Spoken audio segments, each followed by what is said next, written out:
करवीर तालुक्यातील मुळशिंगी ग्रामपंचायतीत गेल्या 2 महिन्यांपासून ग्रामसेवक नसल्यानं ग्रामपंचायतीची बहुतांश विकासकामं ठप्प झाली आहेत. 17 तारखेपासून नवे ग्रामविकास अधिकारी रुजू झाले असले तरी त्यांना स्वाक्षरीचे अधिकार नसल्यानं गावातील आर्थिक व्यवहार, कर्मचाऱ्यांचे पगार, बिलांची पूर्तता यासारखी अत्यावश्यक कामं रखडली आहेत. दरम्यान यामागे विद्यमान आमदार अमल महाडिक यांचा राजकीय दबाव असल्याचा आरोप करत सरपंच अश्विनी शिरगावे, ग्रामपंचायत सदस्य आणि ग्रामस्थांनी सोमवारी करवीर पंचायत समितीच्या कार्यालयावर ठिय्या मांडला. यावेळी गटविकास अधिकारी संदीप भंडारे यांनी उपस्थितांशी चर्चा करून 2 दिवसात योग्य निर्णय घेऊ असं आश्वासन दिलं होतं.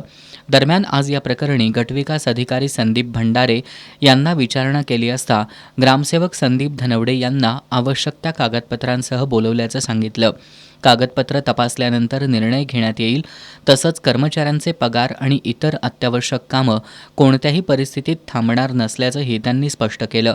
राजकीय दबावामुळे मुळशिंगी ग्रामपंचायत अंतर्गत येणारी अनेक महत्त्वाची कामं थांबल्यानं ग्रामस्थांमध्ये संतप्त भावना उमटतायत.